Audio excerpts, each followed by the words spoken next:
Un muy cordial y caluroso saludo para cada uno de los integrantes del Seminario de Poesía de la Escuela de Pensamiento Crítico Maestros de la Sospecha.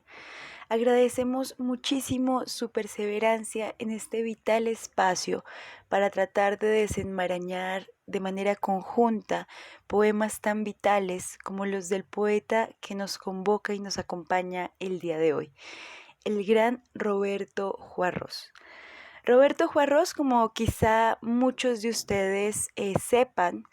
es un poeta de origen argentino, que nace en Argentina, nace en Coronel Dorrego y muere en Temperley, también en Argentina. Es un poeta rotundamente versátil, es un poeta indudablemente asombroso y me alegra en demasía poder compartir la dicha que me suscita y que yo creo que nos suscitará de manera conjunta la poesía de Juarros. Juarros es un poeta, bibliotecario, crítico, ensayista, también es traductor, y es muy interesante el propio trasegar que tuvo dentro de su experiencia individual. Él se gradúa como bibliotecario de la Facultad de Filosofía y Letras de la Universidad de Buenos Aires. Y este dato no es para nada anodino, sobre todo porque ya nos empieza a situar en un contexto fundamental, y es que Juarros siempre ha tenido un acercamiento muy puntual a los libros, desde ese primer llamado dentro de un sendero ya un poco más formal dentro de la academia, pero también desde una demanda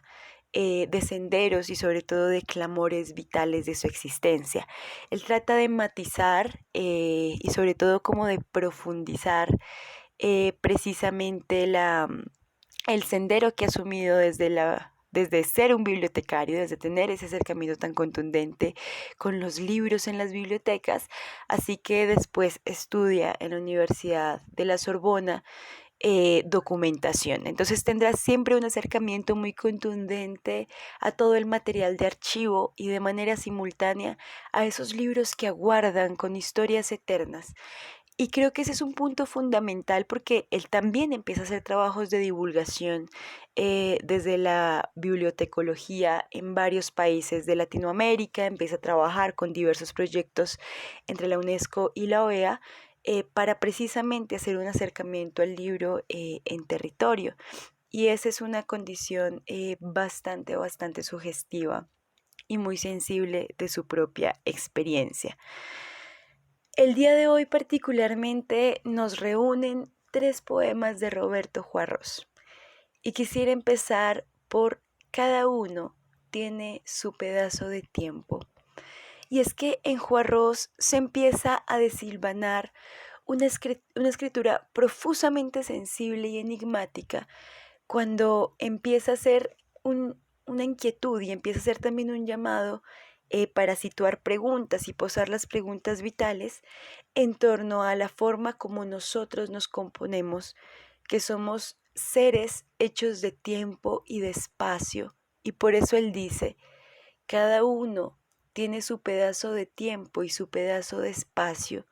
su fragmento de vida y su fragmento de muerte. Cada uno precisamente puede poseer condiciones desde lo individual. Sin embargo, nosotros no nos hacemos solos, nosotros no nos hacemos precisamente desde nuestra singularidad, también nos hacemos en conjunto, somos una saga de contagios en relación con el otro también nos permea, nos invade y nos significa.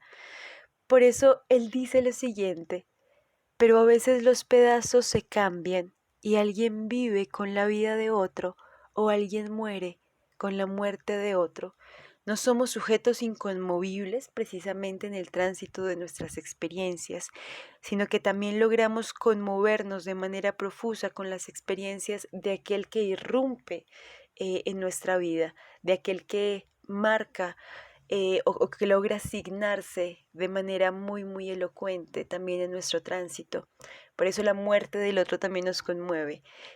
Por eso el contacto con el otro también es una forma de adherirnos a su propia experiencia, que sea también la nuestra, la propia. Y continúa diciendo Juarros, casi nadie está hecho tan solo con lo propio. Y sería casi imposible pensar que uno puede hacerse solamente con lo propio, porque uno no viene al mundo diciendo yo soy yo, sino se hace en relación precisamente con los otros. Pero hay muchos que son nada más que un error. Están hechos con los trozos, totalmente cambiados. Y creo que esa forma como culmina este poema es determinante porque si bien no somos solamente nosotros, no nos hacemos solamente desde la individualidad, sino que también nos hacemos en relación, en conjunto, no deja de ser problemático pensar que no se puede tener un hálito de autenticidad e individualidad incluso dentro de las relaciones sociales y perder de manera rotunda esos pequeños fragmentos de lo que en realidad somos, de aquello que poseemos de manera un poco más genuina, es también perder partes sustanciales de nosotros mismos, porque nos cambiamos totalmente y porque generamos un lazo de identidad irreconocible. El segundo poema que nos convoca el día de hoy es El amor empieza cuando se rompe. Y solamente el título ya enuncia y sugiere muchas cosas que yo creo que también hemos atravesado por nuestra propia carne. Y es que el amor es una potencia que te rompe, es una potencia precisamente que te logra desacomodar de la forma como transitamos en el mundo y cómo transitamos los espacios y cómo transitamos el tiempo. El amor nos rompe literalmente, por ejemplo, dice él, el amor empieza cuando se rompen los dedos y se dan vueltas las solapas del traje, es decir, cuando en realidad todo empieza a cambiar y a tomar contornos muy distintos a lo esperado anteriormente o a lo que se había precisamente transitado hasta ese momento. Cuando ya no hace falta, pero tampoco sobra, la vejez de mirarse, es que uno también aprende con el otro y es que uno también empieza a ser un cúmulo de experiencia en en ese complejo acontecimiento que es el acontecimiento amoroso, cuando la torre de los recuerdos, bajo o alta, se agacha hasta la sangre. Y yo creo que de todas formas el poema ya enuncia dos cosas. Primero, que el amor es una fuerza indudablemente irruptiva que te sacude, que te logra casi romper, pulverizar, pero de manera simultánea el amor empieza cuando también uno logra reconocer que también está dado a perecer, que también está dado precisamente a sucumbir y que es una experiencia que también hay que asumir con la suficiente dignidad y con el suficiente aprecio y con la suficiente angustia. Dice Juarros, el amor empieza cuando la luz se agrieta como un muerto disfrazado sobre la soledad irremediable, porque el amor es simplemente eso, la forma del comienzo, tercamente escondida detrás de los finales. Y lo enuncia con mucha claridad y lo enuncia con muchísima sensibilidad. Y aunque es difícil poder precisamente como musitar muchas frases, palabras, oraciones en torno a este poema, no deja de ser una circunstancia, un poema que también se inscribe dentro de nuestra propia experiencia, donde está atravesado precisamente por los fulgores, por las pasiones, pero también por las inevitables decepciones. Y el último poema que nos acompaña el día de hoy se llama El corazón más plano de la tierra. Este poema es particularmente interesante porque una podría hacer de manera inmediata solamente con la lectura del título una asociación con un acontecimiento histórico particular y es precisamente cuando se creía que la tierra era plana, que es una convicción, es una certeza que llega prácticamente también hasta el medioevo y que se mantiene de manera muy férrea allí, que incluso aquellos que discrepan sobre esa connotación y empiezan a hacerlo no solamente desde pues desde el comentario ligero, sino desde la evidencia, sino desde entender que hay una serie de elementos que pueden ser estudiados, analizados y demostrar precisamente que la Tierra no es plana. Y me inquieta particularmente este título porque no se ese acontecimiento y este título y esto que acabo de decir no se desliga irremediablemente o indudablemente de ese acontecimiento particular. Este poema empieza diciendo lo siguiente: el corazón más plano de la tierra, el corazón más seco, me mostró su ternura y yo tuve vergüenza de la mía. Y esto es particularmente bello porque es entender cómo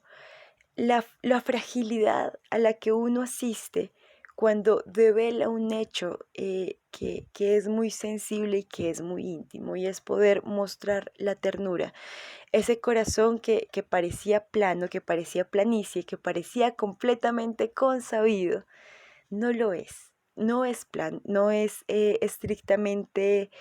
inmutable y tampoco es como intrascendente. En realidad logra calar de manera muy, muy honda en quien logra asistir a ese develamiento, pero sobre todo la asistencia a ese develamiento demuestra una cosa muy particular, y es que puede hacer suscitar la vergüenza propia por no poseer la ternura que él posee.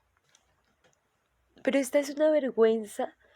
que está atravesada por muchos elementos, por los himnos largos, por la vida que se está haciendo, por los himnos largos, dice él, de las constelaciones derramadas, de los gestos nupciales y espumosos, de los escaparates del amor, de los amaneceres desplomados. Pero esa vergüenza no solamente se centra en esa sensación, también está atravesada por otra nueva emoción y por otra nueva sensación, que será el miedo. Y también tuve miedo, miedo de las palabras que no cantan, miedo de las imágenes que sobran cuando tanto ser falta, miedo de los roedores que se baten en la iglesia vacía, miedo de las habitaciones bautismales que se llenan de águilas. Esta imagen es bastante potente, es bastante, a veces como que también entra en el margen precisamente de lo indescifrable, pero es el temor precisamente por descubrir quizá que uno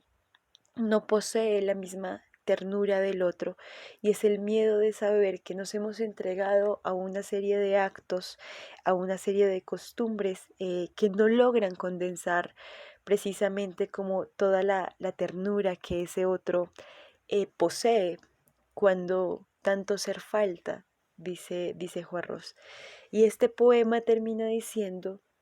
el corazón más plano de la tierra me hizo aprender el salto en el abismo de una sola mirada. Es bellísimo, y sobre todo vamos a encontrar que en Juarros hay elementos bastante reiterados y muy, muy, muy asombrosos, que son, por ejemplo, el de las letras, el de las palabras que se pierden, el lenguaje con el que nos enunciamos y del que a veces carecemos, y de manera simultánea está la mirada y lo abismal. Y creo que esos son temas profusamente necesarios de poder atravesar por nuestra propia experiencia y por nuestra propia entraña. Agradezco en demasía la participación que puedan otorgarnos en este nuevo encuentro del Seminario de Poesía, y reiteramos que si hay algo que se nos dificulte profusamente pensar, es la poesía, y que yo creo que de manera conjunta podemos aprender o intentar aprender, ser sujetos que logren conmoverse con los acontecimientos cotidianos de la vida.